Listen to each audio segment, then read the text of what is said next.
You are listening to SPN, the Sports Podcasting Network. مونديال من هناك لشوارزنيجر جول.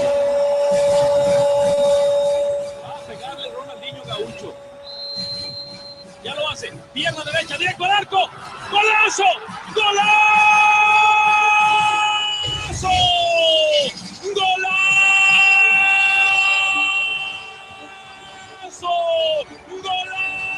This is Soccer Today, live on SPN Radio, your new live show about the beautiful game in all its glory, with Duane, Rollins and Kevin Laramee. MLS, EPL, La Liga, Champions League, all is fair game. Powered by the Sports Podcasting Network. Visit us at sportspodcastingnetwork.com. Morning, and welcome to Soccer Today. On an anniversary of, I don't know, it's maybe a bittersweet anniversary. 1 year ago today, the final, unlawful killing ruling came down, finally ending the years-long battle to find justice for the 96 Liverpool fans that were killed, unfortunately, many years ago. So we reflect on that real quickly, Kevin, before we get going. Not maybe the happiest way to start this, but maybe it is happy because it did finally end that battle. It's funny you mentioned this, Duane, because I was looking at, the Facebook famous your memories and what happened 2 years ago. 2 years ago, I was in Mexico for the CONCACAF Champions League, literally the same date 2 years ago. And 1 year ago, I was retweeting and talking about justice for the 96 and how at that, the court, the actual, the physical court outside, they had the banners and the pictures taken with the 96 flowers, and it really was a message that was carried through social media. And yeah, it is a positive anniversary, saying they had done nothing wrong by being where they were, and it was because of mistakes and the bad way the whole thing was dealt with and the cover up after. And yes, they were unlawfully killed, and that is a year ago. It was a big moment, and it helped bring closure to a lot of families that for the last 12 months I've been able to finally grieve in a proper way. Precisely. And so we're thankful for that, while at the same time, obviously, being respectful to those memories of the 96. I don't want to dwell on it because I think one of the things that you saw last year was some of the folks that were surround that suggested that it was time to stop having kind of annual memorial services and just sort of reflect in a general day-to-day way, in the same way that you do with any tragedy of the past, and to sort of move forward because the justice had happened, and the need to sort of constantly bring it up in an effort to get that justice was done, so that they wanted to sort of move on to a more normal beginning. So we won't dwell on it much longer than that, Kevin. But what I do have to dwell on is something that we're still battling with here, a far less serious topic, to be clear, but something that we're still dealing with here kind of all the time, and that is the constant failure of Canadian national teams on the men's side. Yeah, Duane, U17 this time around. Yeah, and look, I can't say as I was at all surprised by this failure, because it was coming off of Kencheko Seiko's last days as technical director. This team was still part of the setup, sort of part of the system that had been put in place to, through the previous regime, to sort of create these teams. And, we saw another failing, 2 and out. First time Cuba has won a game in this competition was yesterday in four cycles. And the last time they won a game was against Canada too. So there you go. That's not great news. The only positive that I can possibly spin out of this is that we're moving forward in a different direction now. Whether that direction is any better than the last few directions that we moved is going to remain to be seen. But the positive there, Duane, is it can't really be worse. No, I mean, they're not even competitive right now in these games. Like there's, I mean, I shouldn't say they're not competitive in these games, because they are. They're trying. They're trying. They're sweating. They're running. They're trying to do their best. But it's not on. We're not giving fault to the players here. That's not what we're trying to do. It's everything surrounding who gets pegged, the politics of teenage soccer in Canada, and that has to end. And maybe this is a chance where it changes in the future. Like, if you are in the actual grassroots soccer world at this level, U17 and under, how you get viewed, scouted, perceived, has a lot of things to do with where you plays, with who you play with, and that needs to change. Talent is talent, and sometimes the streamlining of that talent hasn't happened the best way in Canada, and that's what we hope would change in the next cycle. Yeah, look, I'm just going to start by saying this. It is entirely possible that these were the best 20 young boys playing for the country. It's possible that they got it right. I'm not going to sit here and say that there's just this streamline of talent that's not being recognized across the country, because we just have no way of knowing that. And that's the problem. We really don't have a way of knowing this. There's always been issues in this country for years and years and years, as long as I've been paying close attention to the development side of things, and suggestions that the best players aren't getting picked for youth teams, that there's politics at play, that, you know, if the BC guys have more control at any given time, the BC boys get more attention.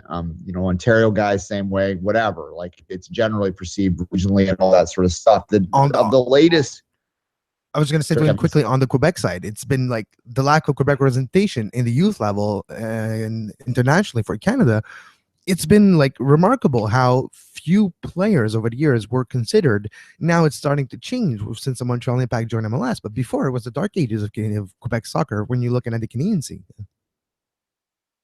Yeah, and obviously that brings up things in Quebec that go beyond soccer, obviously, as well. So, you know, there's always been those politics at play, and they're unfortunate, and we wish they weren't creeping into youth sport. Simply put, now, though, to get out of the province side of things, because I actually don't believe that there's a bias towards any of the three MLS teams right now, although I do recognize that the Impact by far generally have the least representation in these things, and that is something that I have to question.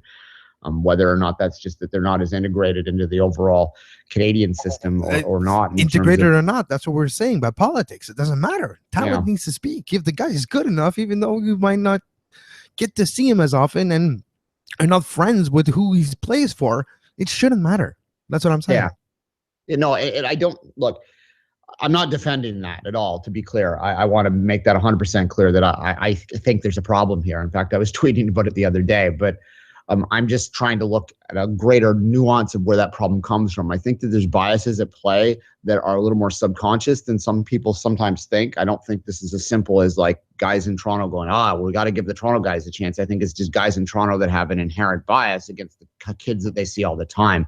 And rather than getting out there and rather than having a truly independent evaluation system that sort of looks at these kids, and not just the kids at the MLS academies, we're going to get there in a second, but looks at these kids from all regions equally and tries to make decisions based on that, that sort of equal footing idea. I just don't think happens right now. And I think instead, wherever the coaching staff is coming from, and it varies, we've had very Vancouver-based teams before that have failed just as much as this very Toronto-based team that just failed right now. I think that there's just not enough networking out there amongst the regions so that we are fairly getting these players to look at. That other thing that I just spoke to right now is this over sort of reliance upon three MLS academy programs. And this is a great pet peeve for a lot of people in the region. I know with this team right now, Kevin, a lot of people are complaining that there were 11 TFC academy players on the team. That is a very high number for any, it's extremely high. Here's where I think that comes from, Duane. Cost-saving measures. It's easier when you have three known academies that are doing the recruiting, doing the scouting, development, teaching, like Montreal, Toronto, and Vancouver. It's easy to turn around and look at that backyard and be like, okay, we'll pick here, pick here, pick here. But it's all well and good when it's done for the right reasons. I just don't think we should overlook, if there is an overlooking, quote unquote, if it is happening where other academies, other teams, other regional soccer association that creates sometimes wonder kids, and out of nowhere that player is maybe not discovered until a little later.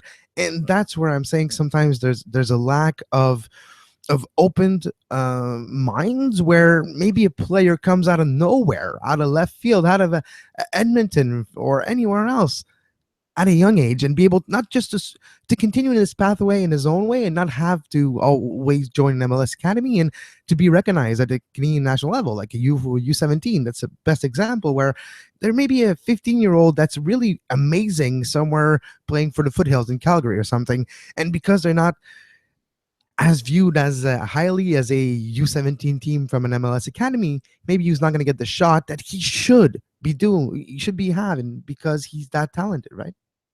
Yeah, this isn't exactly an apples to apples comparison I'm about to make, but it's close enough.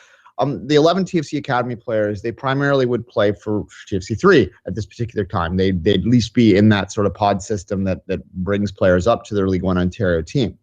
They don't win League One Ontario. They did the first year with a very much older team, but they haven't since. They've been middle of the pack. Well, they did as TFC 2 in the first team, basically. That was a different. That team was head and shoulders above that league, but they are now. It was the team with Jordan Hamilton and Mobabuli, and that's what it was in 2014 when they won the League One, right? Yeah, but the teams that have followed since have been younger. Primarily, this group, this cycled group, the under 17s, are primarily what you'd see in there. And again, they aren't necessarily beating Sigma Academy. Why does then 11 players from TFC Academy be on that roster when there's no representation from Sigma? There's just a direct sort of, simple but sort of easy to understand comparison of what the hell might be happening here. Is that why are we stuck in their ways that they have to come through this? And it's, are we picking these players based on what they're wearing in the front of their strip rather than sort of the talent that's at the back? That's what I want. And not just that, by doing this, you're telling young players that, look, we want you to take the pathways of using an MLS Academy. Not saying that it's not good. Like, it might be the best option as a young player to join an MLS Academy, but what if you don't want to? What if you want to stay with your academy and then move on to go somewhere else and maybe somewhere else in the world? Then everyone has its own way they view their potential career, especially at 15, at 14, at 16. And being told that, look, if you want to play for this country, we're not telling you outright, but by example of the last 2 years, if you're not going to one of those academies, we're just not going to take a look at you. And sometimes that's what you need. If you're a 15-year-old wonder kid playing for, I'll use a Foothills Academy in Calgary as an example because it's not in Montreal, it's not in Toronto, so we can't say we're biased with this situation. If there's a 15-year-old wonder kid in Calgary and he wants to be viewed by, I don't know, let's say Vallecano in Spain, and his goal is to be playing in the Spain Academy, maybe he needs that window, that window shopping, right, where you play at the international level for your Canada at U17 and you perform well and you've been seen in the international stage and you are getting looks from other academies. Maybe that's what you want with your career. And because of the decision and the pick, basically the roster decisions of Canada at the U17 level and others, you're basically telling your kids to, you only have to go to MLS academies, then we'll look at you. And I don't think it sends the right message as, look, talent should be what speaks if you play for this country or not. Yeah, I'm going to give a bit of a history lesson for those that are newer to the game that have come in the MLS eras, going back before that, when we had similar problems back then, and just replaced MLS academies with the provincial programs. And what was said back then was that if you didn't get sort of streamlined into the provincial program by the time you were like 13, 14, you were done. Like, you had no chance to go anywhere. Now, at least with the establishment of private academies and the MLS academies, that kind of problem where we were sort of identifying players at a very young age, sort of losing out on smaller players that didn't develop as quickly because we didn't put them into those provincial programs early enough. That doesn't happen anymore. So we are a bit better off than we were before. But really all we've done is in many ways, we've replaced those provincial programs with the MLS academies. And if you're not being identified by them and streamlined into them, especially out west, and I've talked at length about how uncomfortable I am with the amount of monopoly that the Whitecaps have on the development side west of the Ontario-Manitoba border. It doesn't make sense to me how much those provincial bodies are just throwing all of their development, putting all their development cards on the table and giving them to the Whitecaps. I don't like that because I think it takes the competition away, and we end up with what we're seeing right now. Because the truth is, what you just said, there are other ways to get ahead, right? I've talked about Sigma. We talk about Sigma all the time. You talk about kids that maybe go to an overseas academy. We've discovered a few of them and brought them back in. I think of Liam Millar, the Liverpool kid that they found. But these are high-profile cases that they've managed to bring back. Would we have found these guys if they weren't at Liverpool? I don't know, right? And then that's something that we need to look at as well. If that article hasn't been published by The Guardian 18 months ago about Ian Miller, the Liverpool wonder kid from Canada, I don't think people would know about him here. That's how, sometimes we disregard things that are not made where we know they're supposed to be made or something. Yeah, there's just a lot there. And again, to end the segment, I will repeat this. it is also just entirely possible that maybe Which is even not 80% of the best players are at the MLS academies. That's possible. Yeah, exactly. Because technically, infrastructures wise, the budget, the coaching, the amount of coach per player in sessions, those are the best examples of how to develop. Best scenario for a player are those academies. But if you want something else, you shouldn't be penalized for it. That's where we think we agree is don't penalize a talented kid because he's not part of the quote unquote preferred way to get there. Yeah, and look, 11 players from one team, that just seems like a scouting error to me. It just doesn't seem possible to me that TFC Academy players was that much head and shoulders in this particular cycle ahead of their other peers, especially the impact when you look at when those two teams play each other sometimes, and they did have some competition against each other. It wasn't that lopsided. So, and look at the FC Montreal alumni. Look at them performing in the USL and across the world right now. Especially in the USL, we see the rise of Mastakasha with Colorado, one of the best players this season so far in the entire league. So you do have some great positive aspect of sometimes you can't make it here, but you'll make it somewhere else. Yeah, maybe the Ontario guys being naive about the motivations behind that, and I hope not. But certainly there is something very wrong about how they're identifying the Quebec players for the national team pool, because there has been an underrepresentation. And then you wonder why it doesn't draw. We'll see this summer in the game against Curaçao and Montreal. But if you don't, Patrice Mournier is going to be in the roster for the Gold Cup. I think it's a good segue to end the segment. It was named earlier today or yesterday. Zambrano named him. And yes, it's a gift for his last season. But as well, he's performing that way. But you do need more of those. More Quebec players, more players from Quebec nationality, if you want to use it that way, or born and bred here, playing for the national team would give more a better sentiment of belonging to people in Montreal and in Quebec City to the national team that they're not necessarily have right now. Yeah, fair enough. All right, let's take a quick break. We're going to talk about MLS salaries.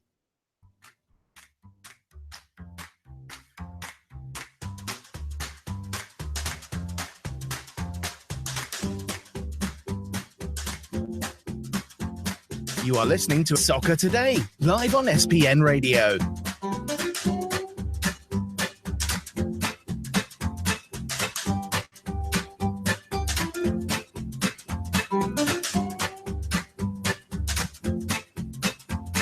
Visit sportspodcastingnetwork.com for more. Welcome back.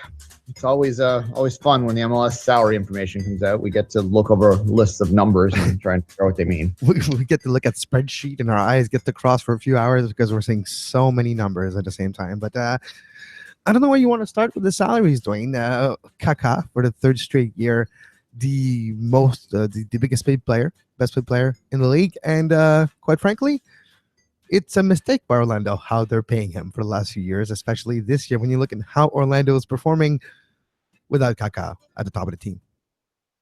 No, there's no. Yeah, look, I think he's had some value at points, but there's also an argument to be made that his influence in Orlando hasn't entirely been positive all the time either, in terms of him wanting some of his friends to play for that club. And now that he's out, they seem to be playing better. So figure that one out for a second. I sort of the way I did this, and like I just have a bunch of names that I just wrote down that jumped out at me to talk about. And some of these are overpaid, some of these are underpaid. So maybe we'll just sort of go through and see what names jump out. We could talk a little more specifically about Montreal, Vancouver, and Toronto after the end of this. But in terms of value, you mentioned Kaká. Maybe to me, one of the best value contracts in this entire league right now, particularly when you consider it doesn't count against the cap, but just in terms of pure dollars and cents, might be Kyle Larin. Kyle Larin paid on. Hold on, got to find him on my list here. It's $192,000 a year guaranteed salary compared to the output, like the value, quote unquote, which is the amount of money the player is paid versus the output he's actually producing. This is amazing. It is a deal, a bargain. Yeah, I mean, I think you can make the argument that that is the best bargain in the league right now in terms of his influence on a team, in terms of his marketability in a team. Like you talk to people in Orlando, like after Kaká, the next jersey you see most often is Larin. So there's a financial, like a commercial benefit for him as well. He's probably playing at a DP level right now. Whether or not they make a DP offer to him and whether or not that's best for Kyle Larin's career. And I tend to, through talking to some people that are close to the Sigma people, I tend to think that they want him to go to Europe. But nonetheless, if they throw a couple $1 million at him, that's going to be difficult for him to ignore too. And he absolutely right now, especially when you look at some of the players that have gone, from non-DP status to earning DP contracts in MLS history right now already. I don't think there's much of an argument whatsoever that he probably should be at a DP level. There, I say, Duane, after his third season right now, and with the output we've seen in 2 seasons and a quarter, maybe one of the best first-round draft pick ever in the MLS Super Draft in the MLS history as well. So that's quite something, saying for a Canadian kid. Yeah, look, and I remember when he came out, there was some fear or sort of trepidation to like completely embrace the idea that he was going to be a star in this league. And there was a particular player that had a very similar sort of history that we looked at and sort of went, remember him. And that was a player by the name of Brian White, who was drafted by TFC, but after he blew it, he had an unfortunate injury just before his junior year in college. So kind of that really slowed him down. But they kind of were very similar in the sense that they both played at Connecticut. They were both huge scoring players in college. They both came out as potentially top round draft picks. As I said, White had the injury, but in terms of Lauren, they're both big bodies too that kind of came out of the GTA. So there was a lot of similarities. So there was some fear that he would just, Lauren might not be quite the hype that he was made out to be, but he very quickly made sure that was not something that was the case. This guy is the real deal, and he has been right from the first year. I remember having not arguments, but talking to people in Orlando, talking to people close to MLS and asking what they thought Lauren would do in the first year. And there was this consensus that he'd probably be a bench player and maybe he'd get 5-6 goals and sort of ease into his career. Now, hit the ground running and has just kept running up the hill, down the hill, whatever analogy you want to make here, the whole career. So yeah, I would, that was the salary that really did jump out at me, especially when you compare it to Kaká and think that he's making this much and you've got probably their best player making only this much. So that's a good one there. Anything jump out at you? Well, on the Montreal side, so I'll dwell a little bit. There's a few salaries here that are quite either a great bargain, like you mentioned, or either quite a waste. Not a waste of money because everybody's deserving of making a living. So I'm not criticizing the player for making a good living. I'm criticizing, again, not even the job of the general manager. I'm criticizing the value. I'm criticizing the amount of money paid versus the output this season so far. For Adrien Iregi for Montreal, 240 before a bonus, another maybe 290 at the end. It's a lot of money for a player we haven't seen really perform any great presence for the club so far in 2017. So that one is the anti-value for Montreal. But look at Ambroise Oyongo-Bitolo, Duane. Ambroise Oyongo, one of the best left back this season and last year as well in Major League Soccer as a whole. $100,000. Only $100,000. That is a bargain, I believe, for a fullback that has capabilities on playing both sides, versatile, young, enthusiast, brings a great energy in the locker room, on the pitch, international for his country. That's a bargain for me.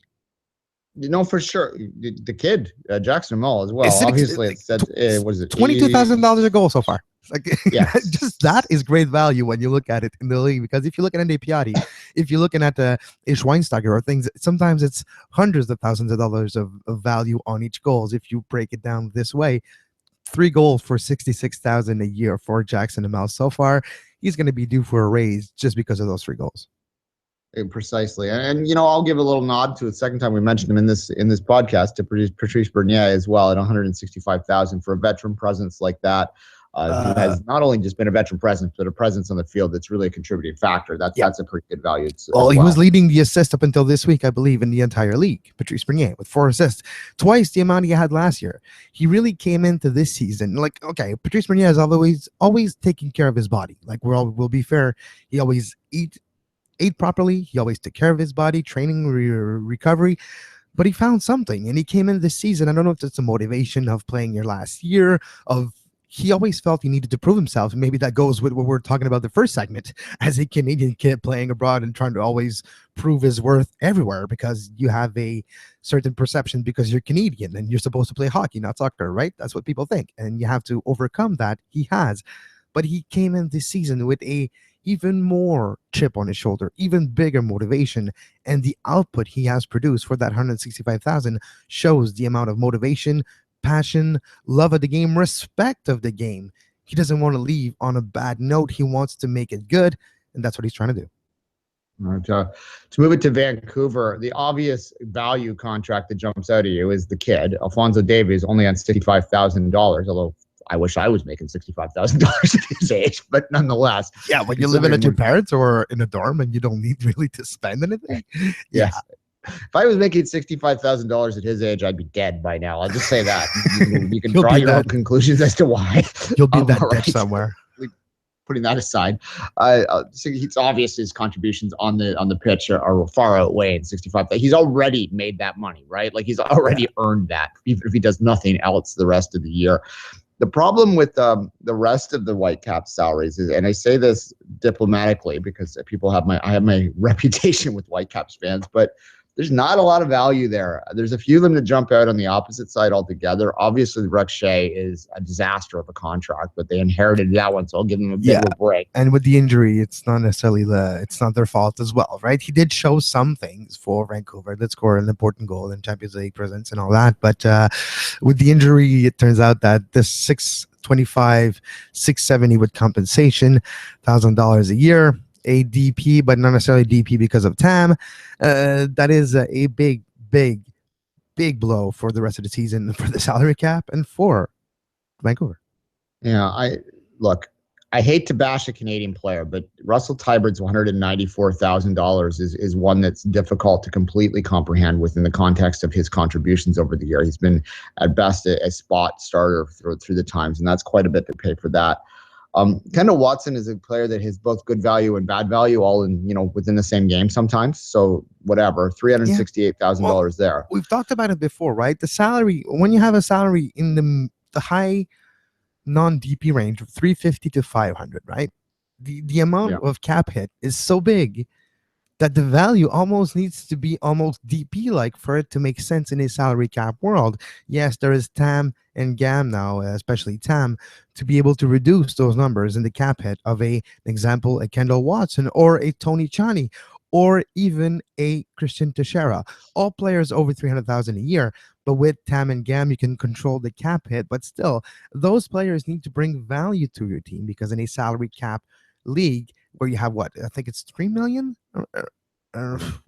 Anyways, whatever the case may be, you need to fit 23 players, 18 to 23 players on that cap, and you have the DPs are out, homegrowns are out.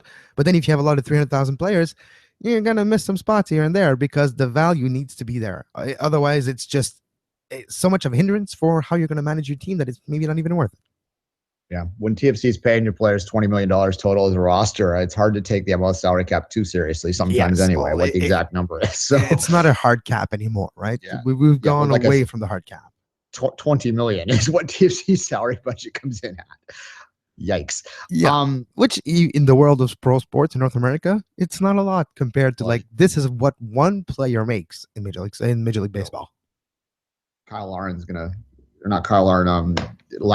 to probably pull in something like that per year next year anyway. So the last one on the Whitecaps, I'm going to say a controversial name here that I think is overpaid now. And this is a player that 4 years ago was earning the money and was very much considered a key component. But having watched a lot of Whitecaps games this year, I'm just not too sure that either the league hasn't passed him by or whether he hasn't slowed down a little bit. He's just not anywhere near as effective. And that's Laba at $885,000. That's an awfully lot of money to pay what essentially is just a destroyer, especially when he's not destroying the same level he did a couple years ago. So that's another contract that sort of jumped out at me there. True value for Vancouver. Christian Bolaños, even though it's $250,000 in base salary a year, he has been one of the best players day in, day out for Vancouver. Costa Rican player Christian Bolaños. He is a good value. De Jong has played well as well. $140,000 for him. David Edgar, $180,000. You know what? The Canadian content has become better with Vancouver over the last few years. We have to be happy about it, and good salary as well. Good salaries for our Canadian players playing for Vancouver. So there's that positive as well. If you want to take it to the national scene. Fair enough. All right. Quickly on TFC. Raheem Edwards at $53,000 minimum salary there, similar to Davies in the sense that this is a kid that's over contributing already. He's probably earned that already, so we'll leave that well enough alone. I like Nick Haglin's number, $109,000 for a starting center half. in this league, and he has, I think, completely established himself as a regular starting center half for TFC. I think that's a really good number, and it sort of jumps out. And the other one that I don't know if this is good or bad, because he's not really playing a lot, but to have his veteran presence around for one final season and for him to agree to do this for $65,000, Benoit Giroux, that says something about the man, I think. I think he just wanted to be part of this team and to contribute in whatever way he could, and accepted a role that was far down and at a level of financial level that he's never in his life really made in this sport. I guess that probably speaks to the amount of money he's made. Well, it speaks about the man. Benoit Giroux, I know some fan of Marseille, all right? And Benoit Giroux is a cult figure for them because of his dedication. He's the Will Johnson. If you want to use Canadian soccer term, he's their Will Johnson. Benoit Giroux for Marseille was that type of player, wearing his heart on his sleeve, bleeding for the club, always being there and not making excuses. That was the type of player Benoit Giroux was and is. When he feels a part of a project, he's willing to bleed, to sweat, and to do whatever it takes, even maybe take a bullet for his team. And that's what we have seen from Benoit Giroux with TFC, but with Marseille. And that explains why he believes in this project. He sees what's going on and wants to be part of it. Yeah, he scored what's going to go down as one of the biggest games or goals in TFC history. Even if they were to go on to win an MLS Cup final, that one will always be remembered, amongst the best ever. So certainly he has a historical component, a historical contribution to this club. And I think he just viewed this as having the potential to finish the job and wanted to stay around for another year and add whatever veteran presence he could. Real quickly before we leave, a couple other contracts that jumped out at me league-wide. Dimadov, that Minnesota player that's a disaster at $555,000 a year, is clearly the worst contract in the league. I don't even think there's a debate there. Yeah, there's a few of those with Minnesota. Yeah, Tommy Mack for NYCFC at $185,000. When you consider some of the money that the other players that are less skilled, that are less contributing than him, I think that's a great contract. Yeah, there. Less skilled. I think you just put it better with they're contributing more. Yeah, there you go. That's what with Tommy Mack. Yeah, right. Jack Mack at $325,000. I mean, he is an enigma, as we all know. So that one jumped out at me. I like Walker Zimmerman a lot as a player. $205 isn't cheap, but it's not terrible for the contribution that he has there on a great Dallas team. And the last one I wanted to point out real quick is that just the difference between Tim Howard and Zach McMath. $150,000 for the backup, which is a lot for a backup, actually, but nonetheless. Well, which is a lot when usually a goalkeeper in this league, top goalkeepers will go to maybe $200,000, and that's what the salary example of a Joe Bendick back then, or a starting goalkeeper around this league right now. It's 190, 200, 220. That's like the top, and you have a big disparity between McMath and Tim Howard. And looking at the output, McMath does as well, maybe not as well, but he doesn't do worse than Tim Howard. Yeah, $2.42 million. All right. Any final thoughts on the salary there, Kevin, or shall we take a break and do some bits and bites? Let's go for the break.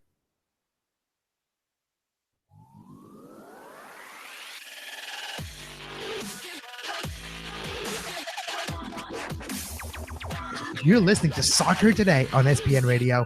You can find the on-demand version of this very show on iTunes, Stitcher, Feedburner, Podbay Player, Podbean, anywhere you get your podcasts under the Sports Podcasting Network feed. Subscribe to our YouTube page to make sure you never miss a live show talking about soccer today, the MLS postgame show, open lines after dark, 5 rings daily during the Olympics. Make sure you subscribe and give us a follow on Twitter at SportsPodNet and like our Facebook page, facebook.com/Sports Podcasting Network.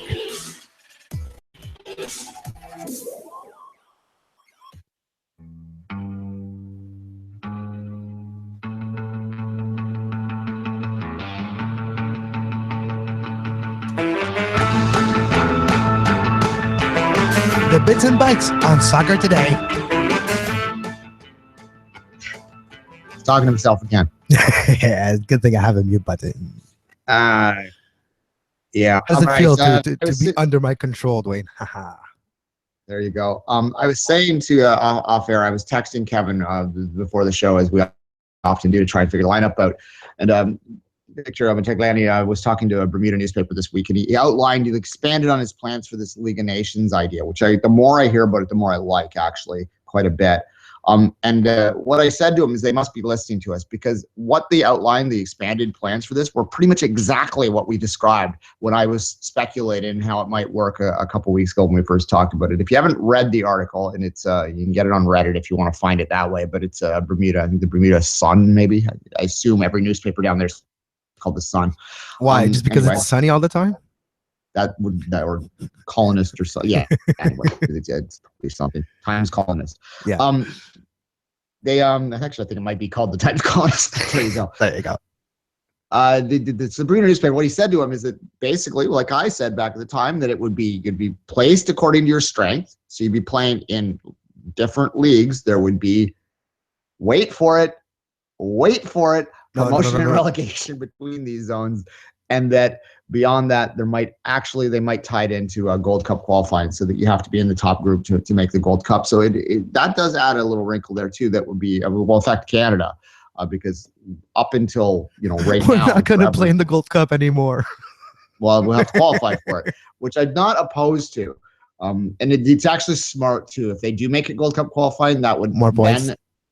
More FIFA points. Give them more points, yeah, and that's a big problem in CONCACAF, is because they don't play as many games, and because of the damn Euro Championship, and they're like 2,000 years qualifying process that gives a lot of points to the teams. That's why Canada can't break the top 100 or top 50 top 100.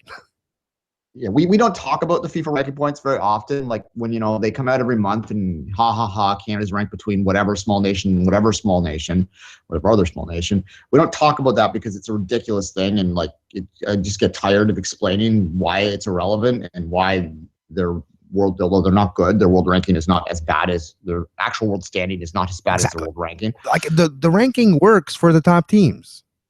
But that's where it gets complicated. For example, like Canada, where if you don't make the hex, even though you might be better than your ranking, it's hard to actually prove it because you don't get the competitive game that gives you enough points to have a ranking that's reflecting of your actual ranking. So exactly, that's why if you make the League of Nations a competitive qualifying process, that will give you more points for that. And I think it will. Look, we'll see how many teams will be in this thing. Each division, each league. And it's also smart commercially. And that's what they said. The other part of this is that the only reason they haven't announced it, and they're expecting it to probably go for 2018, so that they'll make an announcement on how it will work at the end of 2017. The only reason they haven't completely come up with it yet, based on what Victor said in this interview, was that they haven't commercially figured it out yet. And that's, people don't like to talk about that, but that's relevant. And the other side of what he's getting at, by keeping them in the leagues, we'll call them, for lack of a better way to put it, that means that you're going to have annual home and aways between the U.S. and Mexico, which will be big money makers. You throw Costa Rica into that mix, that's probably going to draw pretty good. You got some good, your top teams are going to be playing each other, and they're not going to have to play the Bermudas. Like Bermuda's going to be playing, other islands basically, and whoever comes out, whatever cream rises to the top there might get a shot at medium-sized countries. And I have a feeling that Canada will probably start this thing in the medium-sized country group, which will be a bit disappointing for us, but we'll at least have the opportunity to earn our way up by beating those teams, and that's, I think, something that will be valuable. There's lots of commercial possibility there. The U.S. Mexico game is probably the big one here, and how we can work that out so that those countries feel that they're getting benefit from this, both financially and competitively, is really the important thing to make this thing work.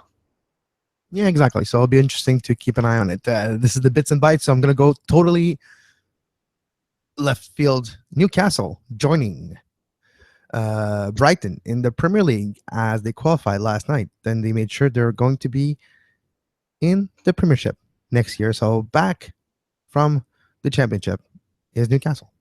1 year hiatus. Look, Newcastle was always favored to come straight back up. The fact that Brighton edged them is really a great story for Brighton, not necessarily a reflection on anything Newcastle did. I think that as overall, basically, you're better off with a club like Newcastle and the Premier League. If you're a Sunderland fan, you might not agree, but most people think that the Geordies bring a little bit something to the show, and even when they're losing, they kind of add something to it up there because there's such passion in that. 50,000 fans day in, day out at the stadium. And I for one welcome them back in there, and I hope to see Villa eventually pull their socks back up and get back up as well. Another great club. It's not looking like Leeds is going to make it this year though. Leeds is like turning left when it's time to go straight late in the championship. But we don't talk about the championship enough, I think, Duane, because if you're looking at who's the top of the championship now and the team, their history, it's amazing teams that used to be in the Premier League or were very recently, like Norwich and others. But it's interesting battle, and now it seems like it's going to be an interesting playoff as well to see who else comes to the Premier League. Well, yeah, the richest game in England, the championship playoff final. Whoever gets out makes a lot of money. So yeah, I always enjoy watching those. And it used to be with Sportsnet World, they call them, back when it was in Santa Sports. They used to have all of the playoff finals, so you could watch the conference playoff final, and which is always a fun one for me too, because you're talking about small little clubs that are trying to get into the football league, and that's a big deal to make that jump from the 5th tier to the 4th tier. We haven't mentioned though. Speaking of the league, Leyton Orient leaving the league for the first time in 112 years. Now will be in the South Conference, I believe, but that's Conference National. Conference National. If the club even exists next year, it hasn't paid its employees since March, hasn't paid some players since March as well.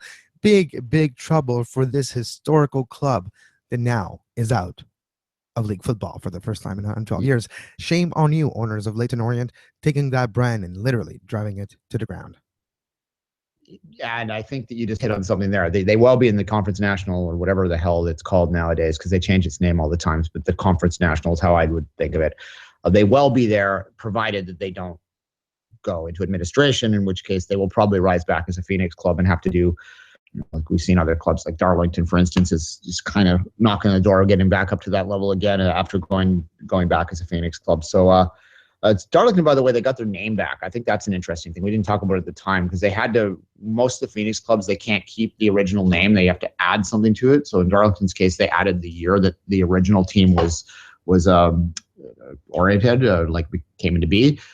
So they had to, I think it was 18, whatever. I don't know off the top of my head, but 92, I think. But yeah, they got it back anyway. They're just back to their original name now, which is it's common sense, and I don't understand why they.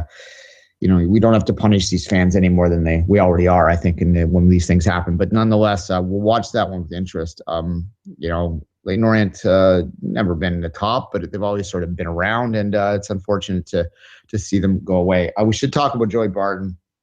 Yeah, I don't really want to, but we should. Banned for 18 months for betting between 2006 and 2016 on 1,260 different occasions on matches, and he was charged by the FA for that reason. And there are going to be people that, and if you look at some of the wages that he made, they're silly wages in a lot of ways, and they weren't big money, and they probably weren't going to get him in trouble. But again, it's always the slippery slope when it comes to this. There is just no excuse for it. It puts the game and the integrity of the game in too much question to have any player betting in any way, even if it's for themselves. Because if they lose those bets, if they get themselves in trouble, then they are being set up so that they then maybe have to do a major throw. They maybe do have to affect the game in a way that we don't want them to. And look, even just give the perception of what the player is willing to do or not. It doesn't matter if he actually does it. It's does it put, like you mentioned, if it brings doubts.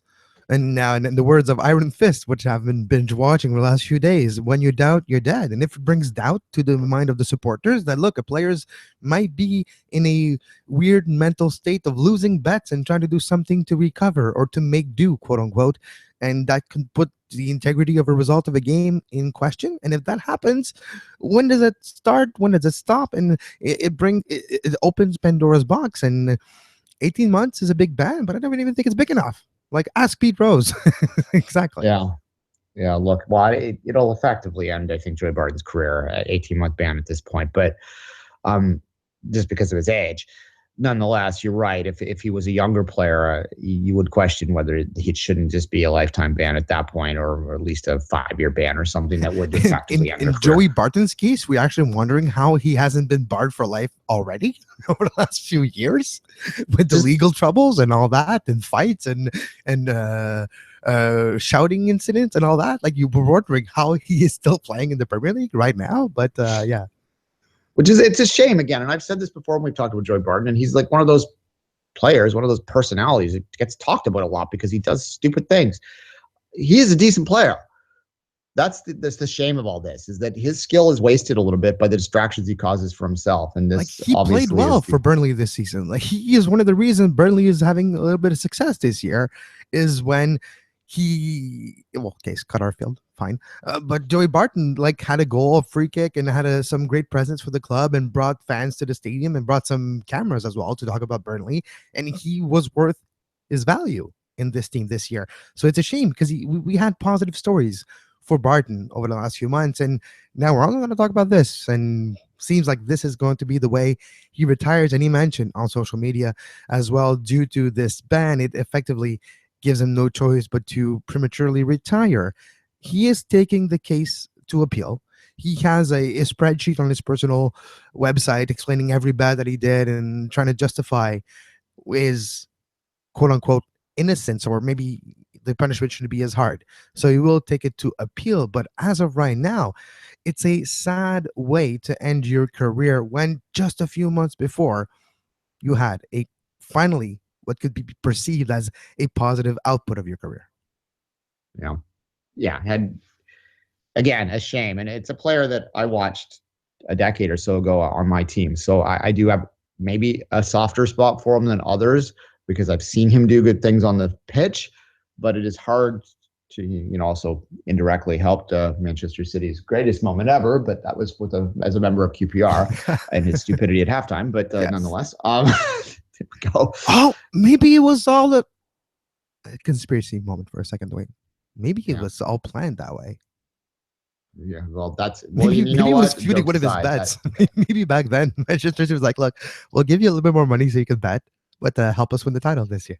Yeah, there you go. Well, then they fell behind 2-1 anyway. That's what happens. That's exactly what happens. That's the Pandora's box we're talking about. Like, what if? What if? That's what they don't want to, and that's why the FA banned him. All right. David Moyes has all got a slap too for his slap comments. Sorry. I don't know what more to say about that one. I mean, obviously that's the right call. There's that. And the other, do you have any comments? Because I thought we'd mention it, but I don't really know what more to comment on it. No, exactly. It's deserved slap, and it's a mentality. It's just the fact that he thought he could say this to a journalist and get away with it. Doesn't matter if it was tongue in cheek or not. And this is 2017. This won't cut it anymore. And we want misogyny's behavior to be cut out of the game. That's why he's been charged. There you go. And finally, to end the show today, there's a game tomorrow that I don't want to talk about, but I will. I can't remember. I mean, it matters. This derby does. It matters for competitive reasons. They are beside each other on the table. If United were to beat City, then you're putting a lot of pressure on Pep and City to get top four. Here's a question of a newbie. Where is it? Is it at the Emirates, at the Etihad, or is it at Old Trafford? It's Etihad tomorrow. Okay, so there's a chance because, United's been amazingly hot at Old Trafford, unbeaten in 23 league games. So the fact that it's at the Etihad, it gives City maybe a little edge here. Yeah, actually, I'm doubting myself right now as I say that, because I've been paced. Let me Google it. You talk, I'll find out. Yeah, okay. People, like, that speaks to how much I hate this game, and most fans of the clubs do, because it's just dread thinking about it. And it's also it was canceled because of the semifinals of the FA Cup, I believe, or the League Cup. One of them was a cup competition. And it was canceled because it was supposed to take place on the day of the League Cup final, which, of course, United won. That was why it got postponed to, I shouldn't say canceled, I should have said postponed until today. And it's like weird that it's on a Thursday in the afternoon. It's just an odd derby. Yesterday, Chelsea got 7 points clear, replaying a game against Southampton that was postponed earlier this season, winning 3-1. So 7 points clear for Chelsea, top of the table, yes, but it is at the Etihad tomorrow. Man City versus Manchester United, 3 p.m. Eastern. Yeah. It always will matter when the kickoff happens, but I can't speak to one that I've had less sort of like, I'll be there, and I will prioritize making sure that I get to watch the game with other City supporters, because it is always a day. But this almost reminds me of derbies back before City got good, because at that time that was all you had left. It was just you wanted to win the derby, and because they lost the semifinal to Arsenal on the weekend, this is all they have left at this point. This does in many ways feel like a season finale, even though if they were to win it, or even if they were to draw or whatever, if they're going to need to conform the rest of the way. It's very hard when you've been at the very top for a while to get geared back up for what is essentially a kind of depressing battle for fourth place. But that said, we all understand the significance of that, and it is a significant game that way. And it's always fun to watch it for the neutral. It is always miserable to watch it for the partisan. And get the heel out. It's Derby Day. All right, so we'll take a look at this tomorrow during the show as well, 10 a.m. tomorrow for another edition of Soccer Today. You can follow Duane on Twitter at 24th Minute and myself at Kev Laramee. Stay tuned late tonight. It's the next recording of Scuderia F1, where we will preview the Russian Grand Prix happening this weekend. Tomorrow noon is the recording of Hardwood Radio, so we have plenty of shows on the network, as well as Soccer Today. And until tomorrow, once again, 10 a.m., have a great soccer. You are listening to SPN, the Sports Podcasting Network. Visit us, sportspodcastingnetwork.com.